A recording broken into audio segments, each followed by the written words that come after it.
You got to dance a little bit. Yeah. Welcome, everybody, to today's podcast. Jerome, what podcast number is it? I don't even know. 72. Wow, we've done that many podcasts? That's unbelievable. Before we get started, let me talk about today's sponsor, which is CSP Embroidery. That's my company, by the way. Suppliers of branded apparel, headwear, and promotional products for your company or organization. Co-brand with companies like Nike, OAKLEY, PUMA, OGIO, and Under Armour. You can contact me directly at 204-880-6394. How about FUBU? FUBU, no. You still get FUBU? Does that still exist? Exco?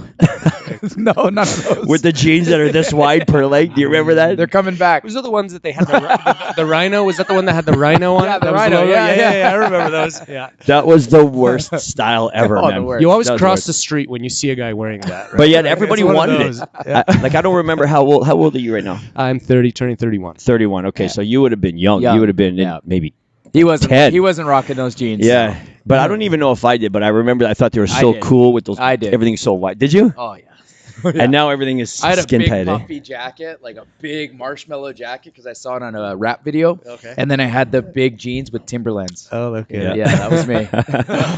So, guys, the man sitting to my left was born in England, raised in Brazil, and now resides here in Canada and has been here since age 12. Bullied at a very young age of 3, he started his journey in martial arts. Today, he owns Winnipeg's largest BJJ academy and actively pursues business coaching in an industry where the level of professionalism is traditionally low. Well done. A few fun facts about this man. He used to have a mindset that he would become a millionaire without ever reading a single book, loves playing the guitar, apparently is a world-class whistler, had almost 30 jobs in his life, and one of them was working for me at Whiskey Dix back in 2009. Everybody, let's welcome Mr. Daniel Cobb. Whew. That's So quite what did you do? Not What bad, did you eh? do at At Whiskey Dix? Yeah. I started off as a bouncer. One of his partners used to actually train with one of the partners of my coach at CFC, Wade, back in the day. Yep. And then quickly I realized that the guys that made the money were the bartenders and the guys that did the busing. So even though they weren't the cool guys, the bussers, they were making way more dough than the They did than good. the bouncers. The you know? bussers good. were. The bussers, oh man, They got way tipped more out, man. money. Yeah. Yeah. Yeah, you Okay. got your hourly plus tips. It was hard work. I mean, the amount of ice from downstairs to upstairs. Oh, yeah. I mean, that in itself was It was horrible. It was that's where you should be getting your premium tips right there. That's why. I always wanted to be a bartender. Me too. I think we were wicked. Bartender and server. Those are the two things I wanted to be. Yep. Yeah. I know bartenders from the Palomino Club. Those guys have been there. They're like older now. They made a whole career of it. Oh yeah. They got houses. They got cabins. They, Yeah. you can make a ton of money. As long as you keep your nose clean and your mind right when you're doing. Because there's a lot of temptation in the bar business. Oh, We know big time, that. Big time. But yeah, there's a ton of money to be made. That's for sure. So anyways, I wanted to talk first and foremost about your, it says here that you were bullied when you were young. And this is something that I feel like might relate to a lot of our listeners, especially maybe their kids, probably even them too. I was bullied when I was in grade 9. And to this day, Michael Jean Cola, if I ever run past you, we got some unfinished business. But anyway. That's all right. What are the chances he's listening to this right yeah. now? Eh? Hey, Just Rick. in grade 9, I used to walk to school. I went to Isaac Brock, and I lived 3 blocks away. So it was a quick little hustle, and that motherfucker used to just wait around, and he used to punch me in the face all the time. Really? I don't even know why. He just Yeah. hated me because I was a new kid in school. And you he was know? in school with you, yeah. He was in school. This was in grade 9, yeah. And I was a new kid. I was in East Selkirk at first. It was called Happy Thought. That was the school's name. And then when I came to grade 9, I remember walking up, and I just remember him just staring at me like he wanted to eat me. And I was like, Jesus, man. And where I came from, there was nothing like that. It was very like country school, you know? Yeah.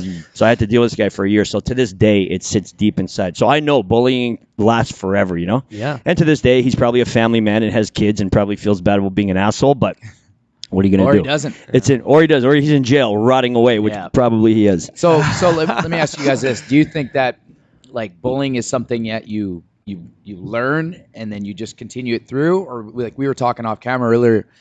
I feel bullying is innate. Like it doesn't start with bullying. I don't think that kids have the intention. So I'll give you a perfect example. I have a 1 and 3-year-old. My 3-year-old is eating food or he's got a snack, and my 1-year-old comes and he rips it out of his hands and he starts eating it. Yeah. Mm-hmm. Do you know what I mean? Like he's not a bully. Is that right? Yeah. Right? Is Yeah. that my 1-year-old bullying my 3-year-old? Like he hasn't Yeah. even had time to develop what bullying is. Totally. So I just think that over time you make it worse. Yes. Right. And you just don't have that trigger to shut it off and realize the things that you're doing. But they could be at home. Like I had an older cousin. He would have been about your age, about 45 now. And he used to beat the crap out of me. Do you know what I mean? And so growing up, that's how I treated my brothers and my brother and my cousins, and that we would just wail on them. Yeah. And it was just normal. So I think that you just don't understand based on your household and what you're seeing around you. Yeah. Right. Like Jet and them would bully now. And there's a difference between kids on different parts of my street. Like we're in a good neighborhood now, and there's kids that are a little bit older, but they're more rough, right? Like the other day, Jet was on the trampoline, and the kids are trying to bounce him, not because they're being bullies, but they're just like they're hardcore. And then he goes to the other side, and they're like, "Oh, Jet, be careful!" Like, you know what I mean? Like, and they're the same age. Do you think bullying is? Let's forget that it's called bullying. Let's just say that it's rough housing. Rough housing. I feel like bullying is just a term that we've now created, and I feel like it's almost a losing battle. You know what I mean? Yeah. Do you think, especially amongst boys, do you think rough housing is important? Definitely. Absolutely. I would agree with that too, right? Absolutely. But girls don't do that. Like I watched. But they're mean to each other. They're mean. They won't hit each other. Verbal. But verbal. Yeah. They alienate each other. Yes, That's what they do. They will alienate each other. Yeah. Yeah. It's different. So when you have a mom, let's say that comes in, there's lots of different scenarios. But let's say a mom comes in, she's got a young son, even a daughter, I don't know, and is getting bullied. So what do you do? How do you take control of this? Look, the big thing with kids, and I mean, I've dealt with it with a couple different age groups. Okay. I mean, one situation I ended up actually calling the principal about it, which was a bad move, I was told later on. Oh.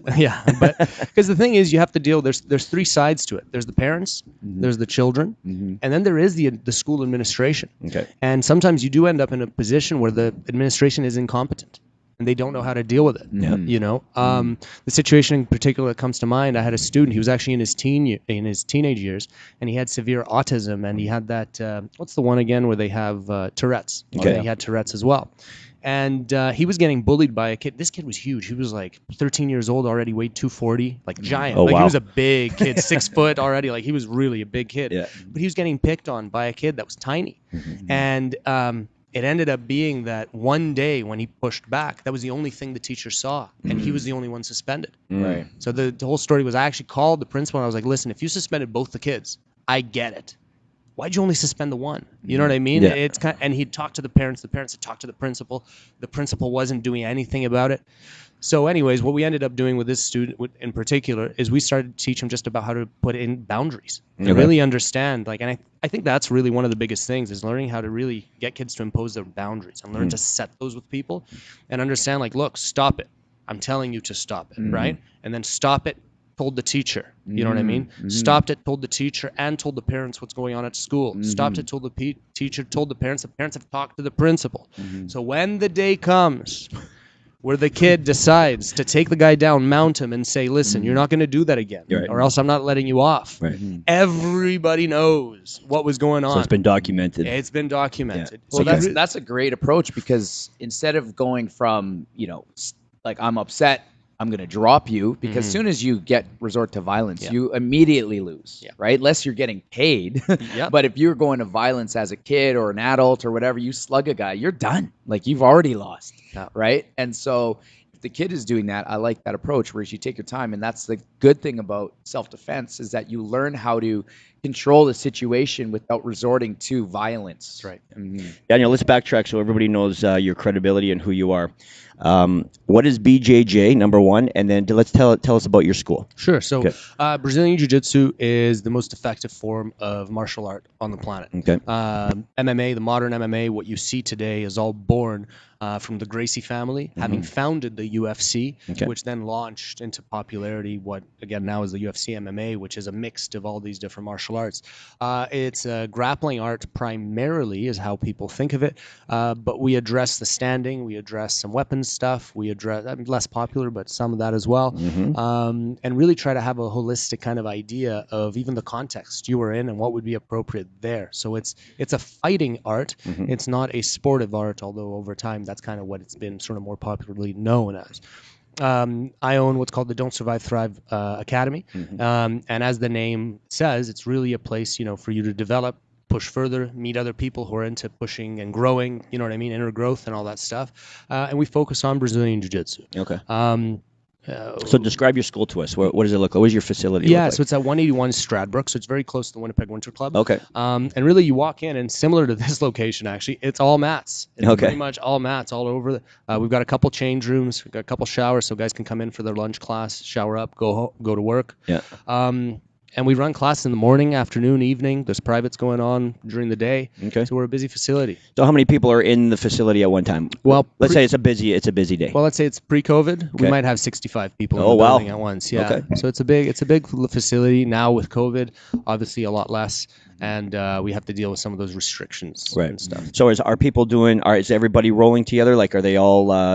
What would you call it? So what we do is Engaging? They're What's the term? They're sparring. Sparring, But, I mean, okay. we do positional. What a class! I mean, the classes for brand new beginners is a little bit different than what we do with the more experienced people. For the brand new beginners, they're basically learning initially just the stand-up stuff, the stuff that are what I call not even a fight. I call awkward situations. Okay. Awkward situation management. Let's call it. You know Okay. what I mean? Yeah. You're at the bar. You're at the park. You're in a parking lot. And this situation might present itself. How would we maybe deal with those things? You know, Okay. and that's what we have a 6-week program. They do come 3 times a week, right? So 18 classes, and every class they're reviewing what they did. We add a little more. We review everything we've done so far, so they can really get a good sense for it. And then once they're into our actual program at the academy with some of the more experienced people, it's a lot more what we call the chess game of jiu-jitsu. Okay. That's where you get now a full-on resisting opponent. Okay. Right? I'm going to do this to you and make you call me uncle. And you're going to, at the end of it, call me uncle while you're trying to make me call uncle. You know, it's like it's a little bit different than lifting weights, right? Because this time the weight tries to lift you back. Right. So Yeah. it's different. That's cool. Women are there too. Yeah. Yeah, we got some girls that train as well. My sister and my mom train. Yeah. So it's pretty cool. How important do you think it is for a woman to know how to fight and defend herself? Man, how important is it for every human being to learn how to swim? Yeah. It's the same. Yeah, a great point. You know what I mean? Yeah. For me, it's just, it is what it is. And I think it's really sad that, you know what I mean, we don't push it more as a priority, even in the school systems. You know what I mean? Yeah.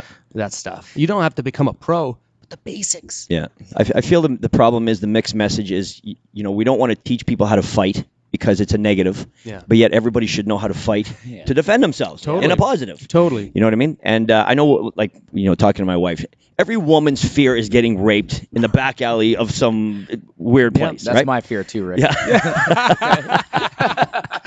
I always say don't threaten me with a good time, but everybody's different. You know what I mean? What is throw some tips out there for the ladies out there. Let's say they're walking in a dark alley. I mean, we'll just set up the worst case scenario. Walking in the dark alley, is putting your keys in your fist, is that effective? Yeah, that's not Are you going to get the mace? Look. It's going to be too late. Look, what is it? I'll give you an example. Okay. The thing about it is it's all situations you put yourself in. Okay. And at the end of the day is you're walking down this alley, dark alley. It's like, why? Are the lights not working over there? Like, why did you decide to go down the damn dark alley? You know, like, man, I used to have a student. Bro, It's so true. Bro, I used to have a It's so student, true. okay? I used to have a student. Let's just say that we disagree politically on a lot of shit, this person, right? Yeah. But this person said to me, man, I've been mugged 18 times. Okay. And it was like 14, 18. And It's I'm not going a like, them problem. It's a you problem. yeah, exactly. Yeah. And I'm just like, how? You know what I mean? How did you in Winnipeg get mugged that many times? Yeah. And she go, well, I was walking at night and I was carrying beer. You're just like, really? That's how you're going to start the story. Yeah. You know what I mean? And Yeah. so I just stopped listening after that point. It's like It's situations, man. Okay. You put yourself in, you know? Like Yeah. even Brazil, the upbringing in Brazil, it's really violent. Where I came from, Rio, is very violent, you know? And it took me like 2 years to be able to be comfortable with having my parents have the window rolled down at a stoplight here in Winnipeg. Really? Oh, yeah, because in Brazil, wow. if you get mugged at a light like that, no one says, what a criminal. They say, what an idiot you are to have had the windows rolled down. yeah. It's just the reality. So it's really trying to imagine the riskiest, the worst scenario and never giving it a chance to happen. So I wouldn't walk around in a dark alley. Yeah. I wouldn't. I don't feel comfortable. You know, if I see there's a group of sketchy people on this side of the road, I cross the street. There's nothing, you know what I mean? So you're not trying to be a tough guy. You're alwaed trying to avoid. 100%. Yeah, okay, You know what fair I mean? enough. So people ask me, why don't you fight MMA? Because I might get knocked out. Yeah. I'm not there yet. I know that hurts. That hurts. You know a what I little mean? bit. So what is something? Okay, so it's somebody's situational awareness. They haven't put themselves in a bad position, but something happens. Well, let's not even say that somebody's trying to rape you. Let's just say somebody's being aggressive, and maybe they're trying to intimidate. Right. What's something that maybe we can do? Well, try to keep distance. Number one thing is trying to keep some some distance. You know what I mean? We typically say the arm's length. So say, RJ, put your arm out like this. This is the distance that I'm at least going to be at where he can't punch me, kick me right away, and it gives me some time to be able to react. You get what I'm saying? Yeah. Of course, if the person reaches in their pocket and grabs something, man, your best bet is to run as fast as you can. You know what I mean? Yeah. But otherwise, I mean, if not, you know what I mean, and you think it's a situation where it is one-on-one, we're talking, there's no one around who you think might come in and soccer kick you in the head, you'd be looking at closing the distance and trying to take the person to the ground and establish a top position where you can negotiate. Really negotiate's the big key, because even you think, right, in a culture in today where so many people are willing to flip the phone and film instead of actually coming in and helping. Yeah, no kidding. You know, all they're going to see is you took him down, he hit his head, or you took him down, the guy said something, they didn't catch it, and you know what I mean? It's going to look bad. So you need to manage all these things. You know what I mean? You even need to potentially say out loud, start yelling out loud, listen, man, I don't want to. You're not saying it to him. You're saying it so other people don't assume you're the assailant. Yeah, that's a good point. Yeah. So, you know what I mean? You got to worry about these things. Yeah, nobody records the context. They just record you bashing somebody. But meanwhile, for the last 8 minutes, this guy's been threatening your life or something. He's been chasing you for 8 minutes. Dude, 100%. Yeah. And even you think, as a man, in terms of honor, right? What if the situation was, man, you're walking on the side of the street, this guy grabs your wife's ass. Yeah. So what do you do? Bro, I mean, there's one side that tells you, you know, I'm not here to say what's right and wrong in the situation. That's every man's going to have to, you know what I mean? Yeah.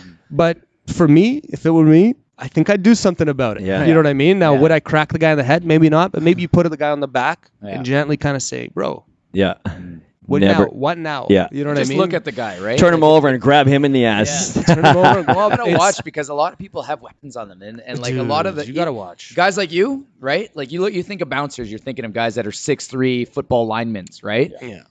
I'm more worried about guys like you than I am about those big dudes, because I know what they're capable of.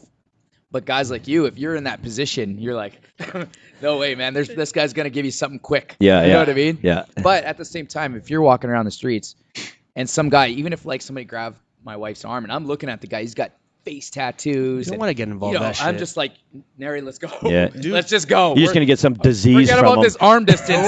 We're practicing our fitness. We're running. We're running. We're running. That's it. I'm not. My honor is not stuck on getting stabbed by this guy. That makes I'm telling you total that sense. much right there. And it's all context. Exactly, right? The guy has a tattoo that you're just like, bro, I Yeah, wouldn't if he's want to got mess him on with his it. eyeballs. Yeah. Just get away from him. Okay? Yeah.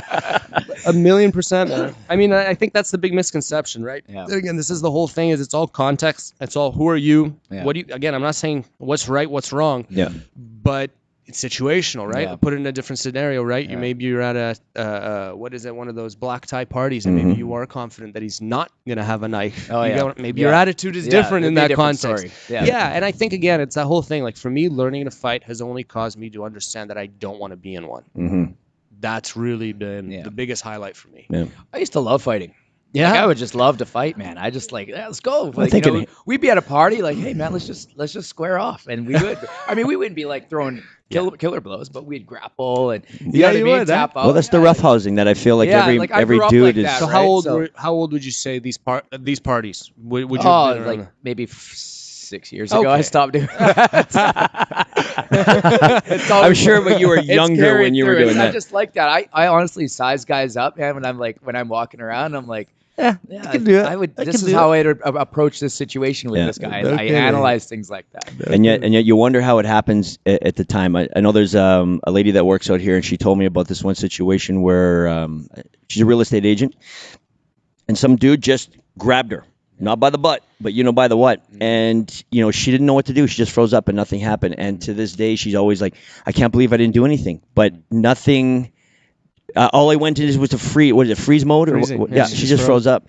So in your school, do you think that by learning how to fight that maybe you overcome that, or you teach people how to overcome that, maybe not to freeze, but to maybe react or run at least or something? See, this is the thing about that context, right? I doubt she was in an environment where other people were there. Right. She put herself in a situation where she's one-on-one with someone she doesn't know. Yeah. And I mean, you might say, well, Dad, are you telling me that a woman should never be in a situation where she's alone with a man? It's up to her. What's she comfortable with? Yeah. You know what I mean? Maybe she looks a certain way. Maybe that never happens. Who Yeah. knows? I have no idea. Yeah, You get what I'm saying? Fair enough. That Yeah. would be a real situation for realtors, right? Like how many Dude. female realtors are there? Not everybody's selling $1 million homes, Yeah, right? Like exactly. you're going into North End homes or West End homes selling $100,000 home. Yeah. And you got to go and meet some guy, or you know what I mean? Like you don't know. Yeah. You don't Don't see know. these people. And Even to be able to say, even like police, they wear body cams. Yeah. I don't know if it would be a smart thing for real estate agents in that scenario to be like, look, just so you know, everything's being recorded for my safety. I don't know if that's an approach, but I mean, the risk is asymmetric. You know what I mean? Where she's, if something doesn't happen, okay, but if something does happen, Yeah. she's now traumatized. Do you know what I mean? Yeah. With the situation Forever. Yeah. So let's do this. You're talking about the basics. So let's Yeah. help. There's basics live for men, women, doesn't matter, right? Am I Yes, asking you? that's okay. right. So we got the basics. We need the arms distance. Yes. All right. So what would be the next phase to that? Next thing is always having your hands up. Okay. Always having your hands up in between the line of my face Yeah. and your hands. Yeah. Again, the thing we were talking about before we got on the air, you see two guys starting to square up to each other in the bar. They puff out their chest. Yeah. Why? They're trying to show that, you know what I mean, you're not a threat to me. That's really what that is by putting the hands down. And that's a really bad move because suddenly a headbutt to the nose, No, you know what I don't mean, get or it, an yeah. elbow to the jaw, Yep. and it's over. Yeah. But you always kind of have your hands here. You pretend you're Italian, whatever it is. Like, hey, your hands are no, there. yeah, like, hey. That's it. And the hands it. are the hands up. are ready to go Yeah, wherever yeah, they need yeah. to go. You know what I Okay, mean? Don't yeah. leave that nose too exposed so they can't get a good clear shot straight yeah, on. yeah, You yeah. kind of maybe turn your head a little bit. Those are little things that Yeah. can already go a long way compared Okay. to otherwise what it could So be. keep the distance. Get animated with your hands. That's right. What? Okay. So Palms forward, Palms trying forward. to de-escalate, not Yeah. showing you want to fight. right. You know what? That's one of my biggest things is why I wouldn't want to get my hands up is because I don't want him to think that I'm like, unless I'm going to engage, Yeah. then I'm throwing my hands up. But a lot of times, I don't want to get my hands up. So that makes sense though. Yeah, and the So other get thing 'em too up. is you want a base. You really want to make sure that your feet. You don't want to find yourself, what we say, standing in the telephone booth Yeah. with your feet close by each other. Yeah, yeah. You want a little bit of a staggered stance. So you can move forward, back, Okay. side to side. Okay. And if the person comes at you, you're not going to fall on your back because that's the worst thing. Is you Yeah. end up in a position underneath the person. Yeah. Then that's a Otherwise, real you're going problem. back to elementary. You're just trying to kick But- everybody. But if Pretty you're much. but if you're experiencing the jiu-jitsu, then there's probably exactly where you want to be, isn't it? Well, not again, really? context, Okay. right? And I mean, at the end of the day, I don't want to be on my back. Yeah. You know what I Yeah. mean? It's good fun when we're training for fun, but when it comes to a real situation, you know what I mean? Yeah. You don't want to be there. And again, even just the context of what if someone again comes out you weren't expecting. They start stepping on your head. Yeah, you know, yeah. Stopping on your head. So, Yeah. I mean, you really, It's again, a vulnerable position dude, to you be. want to avoid a fight at all costs. Yeah. Yeah. It just is what it is. So okay, so I wanted to have this conversation because I wanted to talk about fighting, but I know that that's not what you're trying to do. You're not trying to promote that. You're just trying to defend and probably fitness. I Correct. would imagine. Correct. So so what happens in a gym? So we know that you have pre-COVID, you have 60 plus people. They're all engaging with each other. Do you do any kind of fitness, weightlifting, cardio? Like Mostly what is that's- it included in a class? Well, mostly what it is it's just the training. okay. I mean, at different levels. So, say for example, our competitors, they're being put under situations like, hey, this is a situation. You're down by however many points, or whatever bad situation you're in. You got 30 seconds to get out and get on top, right? So, doing timed workouts really pushes them to get a lot of cardio there. And the other thing too, Rick, is just by the very nature of what you're doing, because the fact is, again, they're fighting back. It's not a static weight. They're adjusting to what you're doing. punching bag. Imagine playing chess, but every time you make a bad move, you know, your arm gets twisted instead, right? So that in itself, there's a lot of cardio there. A round is 6 minutes long. I mean, if you've ever wrestled, right? Yeah. Wrestling I think a wrestling nuts. round at like collegiate wrestling or high school wrestling, I think a round is a minute or 2 minutes, I think is what it is. Yeah. So we're doing this for 6, and then guys are going potentially 10 rounds. Guys are Wow. maybe going 3 rounds. Competition class, they would do the equivalent to, let's say, 10 Yeah. rounds, 8 rounds, quite a lot. But if they're more of our hobbyists, they'd be doing 3 rounds of 6 minutes going at it. Okay. But the nice thing as well is you learn where to rest. So at the beginning when you're a white belt, it's a great cardio workout. And later on at black belt, it's not the best cardio workout because you know where to rest. So the Right. guy's sweating, you know, and you're not. Yeah. So I've found I've actually gotten a little bit weaker over time unless I'm actually focusing on actually doing some strength training to make up for it. Oh, that's cool. Yeah. I always think so sport is great to keep you conditioned. It's going to keep your physique at bay, but it's not going to give you like if people are coming into a jiu-jitsu and they're looking to get, more lean, like get arms, Yes. right? Tone their legs. Like it's going to happen, but it's not going to happen the way that you would if you're actually doing Come the to Fit Club concentration for stuff. that. You got to come to here for That's that. right. But if you want to get good condition, like I played tennis, right? And I'm like dropping weight. I can't keep up with because I burn so many calories, right? But it's just like my body is reshaping not the way I want it to do. So I committed to it. I'm like, okay, I get it. Yeah. I'm losing weight. I'm getting a little bit skinnier. I'm losing a little bit of strength. I'm fine with that. But when I get back to the weights, it's a whole different mindset and approach. And I think people should have that variable. So, I maintain my strength here and then I tack on sports. Like I love to apply this to some type of athleticism, right? That's the true test of like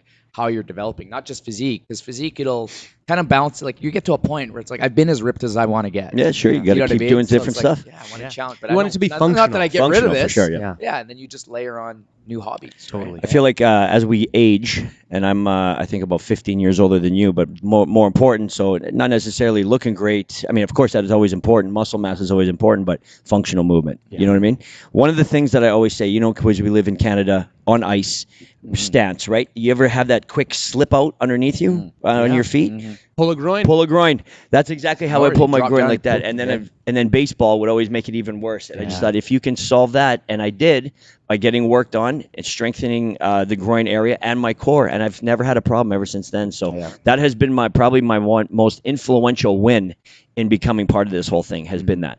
Yeah, so for sure. Yeah, and what we've layered on is the mobility sessions. Yeah. Like I would be totally stiff, my knee joints, like everything would just be sore. I'd never be able to go play sports. I'd be walking around just like increpid, right? And now we do a lot more mobility. I actually throw it in a couple times throughout my day. And it's been a game changer for my recovery, right? But not only that, nutrition, hydration. Like I never ate great when I was in my 20s. I would just work out harder than a poor diet. Because you're 20. Yeah, You exactly. can eat all kinds of but bullshit. now when I do it, it's like, why don't I drink? Well, I don't want to be hungover for 5 days. Yeah. It's not even a one-day hangover. Remember, it used to be drink Saturday, you take Sunday, Monday, you're back, right? Now it's like, no, if I drink one day, even if it's one drink, I feel it for the next 3 to 5 days. It's just like poor eating. If I eat poor, then my body feels inflamed and not recovered. And then Monday rolls around and I'm like, oh God, this is the hardest workout in the world. I know. And that's why a lot of people, like a lot of our members, they come in Monday and they're sucking ass. We have to actually adjust And I can the workouts. smell the vodka in their the pores. vodkas and the pierogies and everything, right? And the butter. Yeah, and the butter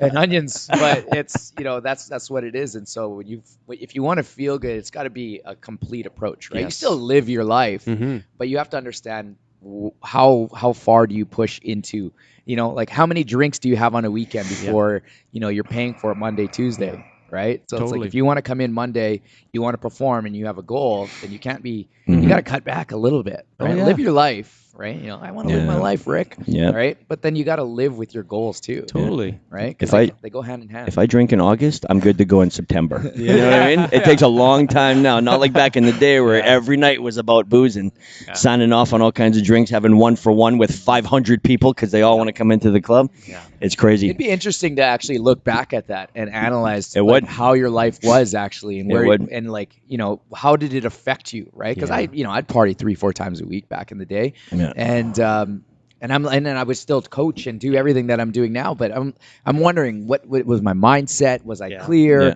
How was the body? Would I be less sore today? What's the if I took untapped care of myself potential, then? right? Yeah. The Exactly. untapped potential you could have tapped into that you're like, where could I have been if I would have done that? Totally. Yeah. But at the same time, I think people don't need to get depressed and locked into the past. So if you drank and you boozed and you ate bad all through your 20s and 30s, doesn't mean that in your 40s you can't try jiu-jitsu or you can't come to Fit Club and give your best effort. Oh yeah. And make changes into your 70s, 80s, 90s, however you want to live. What is the age range of your clients? The majority of the clients are between 30 and 50. Oh yeah. The majority of the guys, I would say, are between those ages. Yeah. We do have a lot of kids. We do have some teenagers. Again, I'm talking now post-COVID where we're at right now. We have many 20-year-olds, but again, it's mostly between that sort of a range of 30, let's call 28, to about 52. Okay. So it's pretty wide range, but it's pretty cool to see. Yeah, awesome. People, and everybody from different walks of life. Yeah. Doctors, lawyers, construction workers, people who work in restaurants and bars, people who work in the rigs, just everything. We get everything there. Yeah. But they come there and everybody's building each other up, which is really cool. Yeah. So what is the key element of your business? Because if people are coming from all age ranges and they're not coming to you because they want to be the next BJ Penn. Yeah. You know what I mean? Like what is it that keeps them coming back to you? I think it's the culture. I think it's the culture of the facility. I mean, isn't that such a huge thing? It's huge, man. And I think the big thing is like guys come in. I had a student who was a pre-med. She was a med student, and she was actually an amputee. And she came and she was saying like, you know what? After a little bit of time with us, and just before she left, I can't remember if she wrote it or said it to me, but she said, I'm as a medical student, I thought I was going into a culture which was going to be all about building people. And when she got into it, she realized how toxic the culture is through med school because there are a lot of egos, you know what I mean? Just that's what it is. And she thought that coming into a martial arts academy, it would have actually been really destructive. Like you're trying to destroy the other person. But she realized that the vibe of the place was so constructive and building people up. Yeah. So she was really moved and by that. And I think that's really, it kind of describes why people are there. They see how much of a, people are so invested. Like you drop a weight. It's just a weight. But you don't drop people that way who are your training partners. And without them, you don't have that person, right? And if you, Rick, have been training there and you've been there for 5 years, there's only one Rick with 5 years experience who does things well the way you do and things not so well that make you a really good, it's like a Lego piece, you know what I mean? And you're your own Lego piece. And I think people really embrace that. It's really cool, man. You see, like I went to lunch with a student of mine, and he's the president of a big furniture company in the city and stuff. And he said, I asked him, what's it like the academy, et cetera. And he said this line. He said, it's like coming home. And I said, wow. Could you imagine if you had your customers coming to your stores and saying it's like coming home? How happy would you feel? And I was Welcome just like, home. Yeah. That'll be the next sign. Did you see all the sayings that we had in the front there? Yeah. Cool. So that's a great one. Welcome home. Yeah, very profound. I like that. That's good. That's probably a good way to, that's probably what every boss is looking for, is to make it feel that way. And then people aren't worried about the money. They just love being there. You know what I mean? Yeah. Totally. Yeah, they're doing it because they love it. Let's backtrack here. I want to know, I know we didn't talk about this yet. When you were bullied as a 3-year-old. Yeah, not as a 3-year-old. It was when I went to Brazil. I moved to Brazil when I was about 4 years old. Okay. 3 years old was when I started judo. So what nationality are you? I was born in England, raised in Brazil, so I'm dual citizenship, and now 3 citizenships because I'm also Canadian now. So. Okay, so but what one parent is English, one I'm is Filipino, Brazilian. Ukrainian. So are you Brazilian? Is that? Yeah. So Or is there even a title? Yeah. Are we no title? British, Brazilian, Canadian. Yeah. So my dad's British, my mom's Brazilian. So when you say British, British, white, Queen's English. Okay. Very white. Yes. Like freckles. Do you have an accent? Freckles. Yeah. Oh yeah. Oh, nice. English accent. My dad's got a solid English accent. Speaks the Queen's English. We have the accent. Who do you not think him. of when you think of England? Mr. Bean? No. The Queen. Oh yeah, of course, Mr. Bean. The Queen. Oh, Mr. Bean. Yeah. No, I don't think of that guy at all, man. The only Brit without an accent, right? There's a talk. Sorry. Go on. British. Yeah. And then my mom's Brazilian. Brazilian. Yeah, Okay, and then my cool. mom's Brazilian. We moved to Brazil. Did you speak Portuguese? Yeah, growing up, I used to mix the two all the time. Half the words in the sentence would be English, half the words were in Portuguese. Probably the same, right? Did you grow up speaking Ukrainian a little bit? No. No. I spoke English and bad English in North End. There you go. That's it. Yeah, no. So I spoke both. Portuguese and English. Okay. But yeah, moving to Brazil. I mean, the thing was, I went to a school which was really, it was kind of like a really expensive school. Lots of very affluent kids, and initially we had some good money. You know what I mean, and things were going well. But my mom wouldn't let me cut my hair, and she had this mushroom cut, this stupid fucking mushroom cut. Yeah. And like everything, bro, everything. You have one, Rick? No, I never had a mushroom I cut. would no. say like, look, let me cut my hair. No, it looks good, but the kids are just jealous and all this. I was like, no, I don't want this hair. I hate it, whatever. Yeah. And for years, you're at that age where like you don't make your decisions. Your parents do for you, and I got picked on for that hair. Yeah. And it really got to a point where the kids picked on me enough about some other shit, whatever, that I used to come home and my parents would just be, just ignore it. It'll go away. Just ignore it. It'll go away. Tell the teachers it'll go away, whatever. And it was only the day I fought back that it was over. So what happened? Tell us about that day. Well, as I remember it, it was just one of these things where I ended up in a full-blown scrap. Like he said it I snapped. Yeah. And I went after him. You know what I mean? Sort of thing. I think I threw a couple punches. I think he clawed at my cheeks or at my eyes or something like that. But the point was, it wasn't even about me winning a fight. It was just about the fact that I fought back. Like, Right. there were consequences to him continuing that behavior. Yeah. So I ended up in the principal's office. My parents got called in, and then, had the conversation. What was the group of kids? Because there was a few kids and stuff, and they ended up having the conversation, I think, with all their parents, and it kind of subsided after that. Yeah. But I think, too, to your point earlier, RJ, and I think it has now, the way I look back at it is I really try to reflect on it and go, how much of this is a story I told myself all my life, and how much of this was really what I see, what I think it was, because it's so long ago. You know what I mean? And in the moment, you're just like, my life's horrible. I'm being bullied at school. Like, Yeah. But maybe it was just a comment here and there. And maybe if I had thicker skin, I wouldn't have interpreted that way. Yeah. So now I it's one of those where, like, I've told myself I got bullied for so long. It's real. Yeah. But was it? Yeah. Yeah, that's exactly. You know what? It's really hard to do that because, especially at a young age, you don't really know your surroundings. And so just because one person says it, I think a lot of people get caught up in mob mentality, right? Where it's like, it's easy to latch on, oh yeah, that guy's got funny hair. Like, as soon as you point something out about somebody, that's all you're going to see. And so, everybody just carries it on forward, and they don't understand the feeling that it has for that kid. Yeah. And so if they keep going with it, I lost my train of thought. Something happened on my screen. It just shut up. But, Well, I don't even know. Yeah, that's good. So we can go back. So this is when you were 4 in Brazil? No, this is maybe like 6, somewhere between 6, 8 years old. So the somewhere in seed there. has been planted in your head at that point. Yeah. You understand being bullied, and now you understand I'm going to start protecting myself, or I'm going to start battling More like back. my parents realized that my brother, my sister, and I were beating the shit out of each other so much that they were like, they need an outlet, and so they put me into jiu-jitsu, judo. They put my brother and sister into other activities. My sister was ballet mostly. My brother and I were between judo, jiu-jitsu, soccer.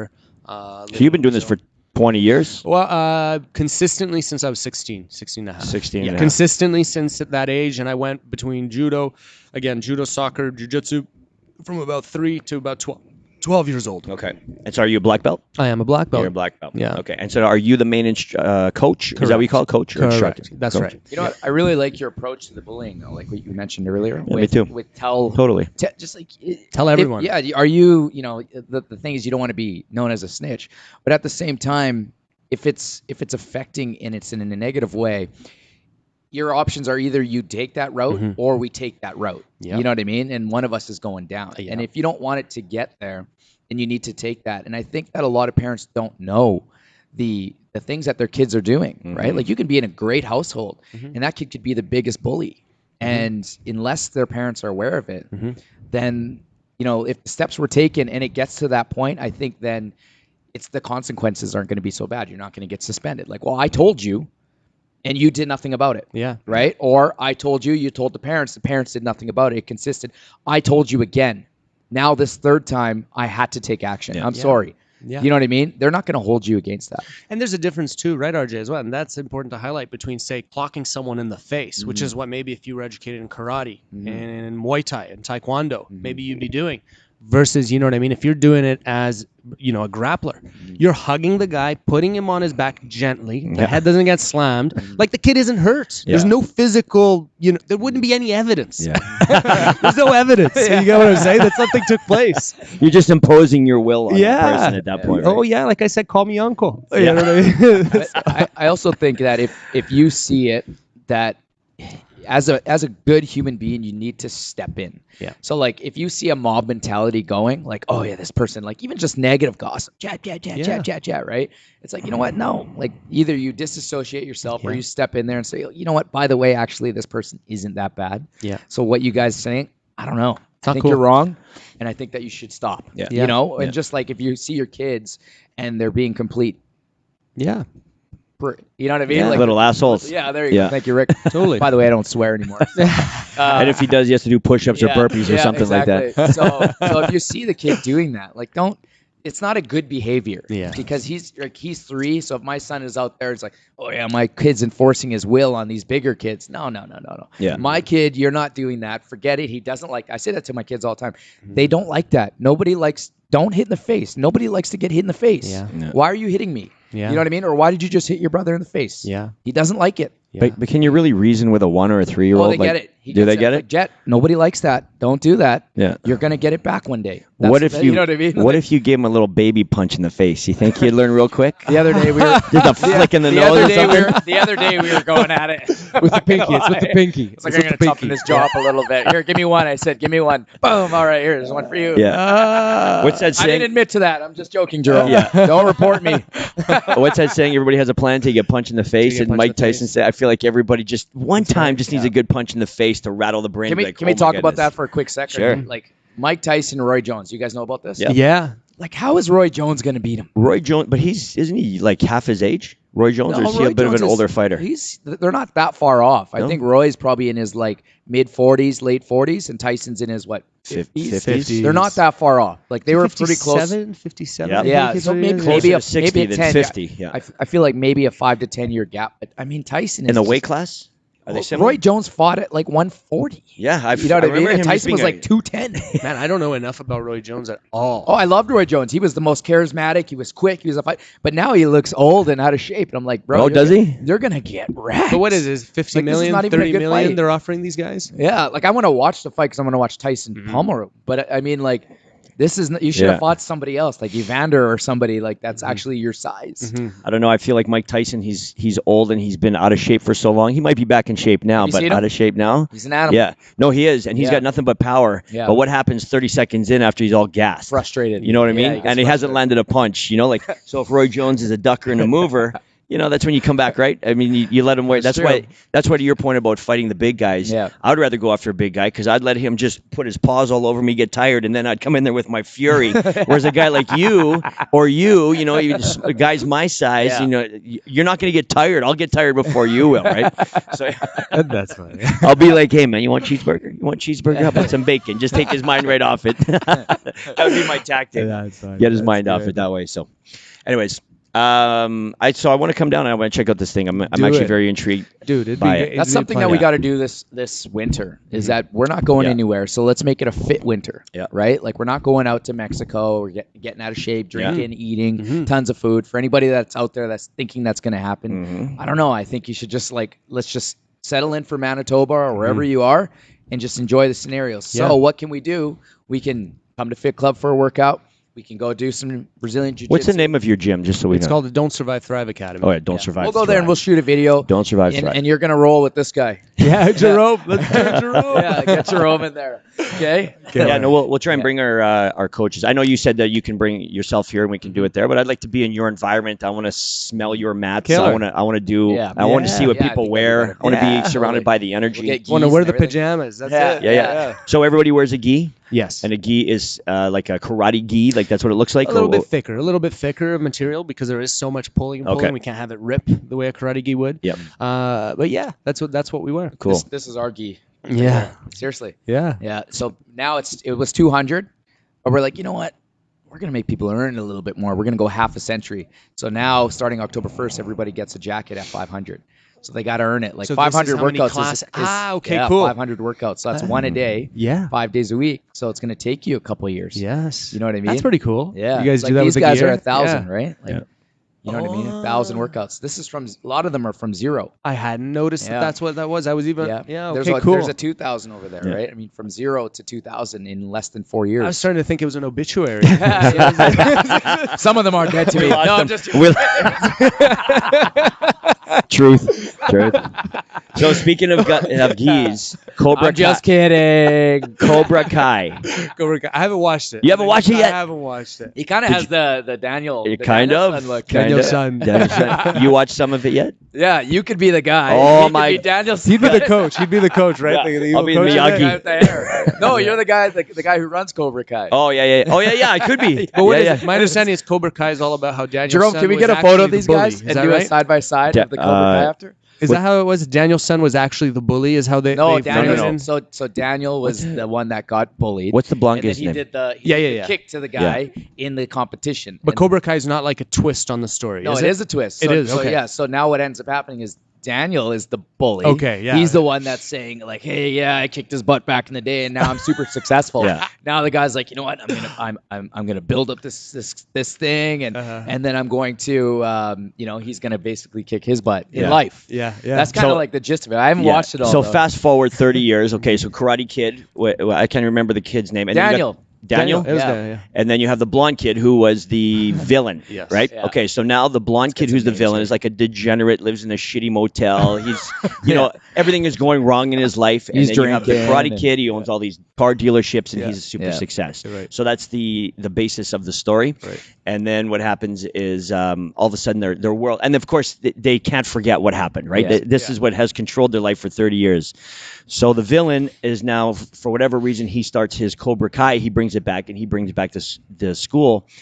But the way they used to be, it was all about like no mercy, strike first, all this kind of stuff. And now he's kind of growing out of that, and he's trying to change. But this guy, the Karate Kid, remembers Daniel. it like this. And just like how bullying, right? You can't unwire this, right? Yeah. So they hate each other, but they're very similar. And they're old now, right? They Yeah. don't want to fight anymore.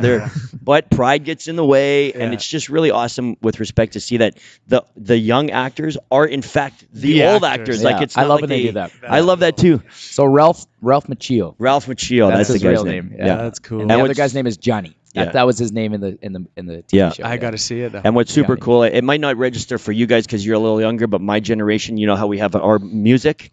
All of the music is all the stuff that we 80s? love. Like, oh yeah, me and her were just sitting there just rocking to the music. Well, we don't even watch the show. It was just so great. good. Yeah. Are they doing montages and everything? It was just wicked, man. Yeah, And you training montages, those are always my favorite, man. You remember Yeah. those? What was it? Do they still do that? You know the training montage Where where they- like Van Damme can't do the splits, and then all of a sudden his coaches got him on the ropes. He's doing It's like the Rocky stuff. the Rocky montage. Rocky's running He's up running those- up the the stairs, stairs, dude. yeah. I look forward to those. Totally, man. Cobra Kai, I love it. So, anyways, we're already at the 45-minute mark. Do you got anything else you want to shout out to? Throw it out there. I mean, if anybody's interested in Brazilian Jiu-Jitsu, the place to check out. We've got a 6-week program that is a beginner-only program. Okay. So we've got a few sessions starting up in October. If they want more information, just visit our website, graciewinnipeg.com, GRA CIEWINNIPEG.com. WINNIPEG. So we'll make the commitment that we're gonna work together this winter. We're gonna come to you. Yeah, Maybe you guys 100%. can come down for a workout. 100%. But one of the things is I have 2 goals this winter. Do you guys have goals? You're gonna hit me with some. So are you. I'm gonna tell you mine. Number 1 is to train with you. I want to learn self-defense. I Killer. want to be confident when it comes to that. And number 2 is to learn Espanol. I want to learn Spanish. So when I can go back to Mexico, I'm going to know how to order a drink. You know what I mean? What about I think you already know how to do that, Rick. What about agua? Because I don't drink anymore. Yeah, God damn it, exactly. right? What are your goals? The goal for the winter is to really put this together. That's something I've been talking about doing for a very long time, but just people get busy. Putting what together? Like just going and trying different things Yeah. with the Fit Club members, right? Hey, like Okay. you know how we have the quarry walks, right? We Yep. do the hill workouts. We have the strong. Like Yeah. I would love to start layering in something, whether it be once a month, Sure. where we go and try alternative training, right? Like Yeah. tennis was my alternative training. I love it. Mhm. Now it's like, what else can I do? And once a month, like arrange For sure. a small group or a large group, whatever, and just put it out there and go try it out. So that's one goal. What else you got? That's the only goal. Okay. Yeah. Daniel, I've what do you got I've for got me? other business goals, but I mean, for fitness wise, I think that would be one of the things. Well, Yeah. I mean, for me, I mean, definitely the goal still with the academy, doing a lot. There's a lot changing with the academy, and so this is a rebrand we did actually earlier this year. So Okay. to really push that's a big goal Yeah. for me with that. And the other thing is really fixing my diet, making sure my diet's in tip top. Like I cut out pretty much all dairy, all white flour, all white sugar, all alcohol. And I had some health issues due to inflammation. They Okay. all went away. Yeah, it's amazing, It's eh? amazing. Yeah. Cool. All right, we'll leave it at that. So listen, guys, if you guys can like, comment, and share this video on Facebook, we'd really appreciate it. It really helps us out here.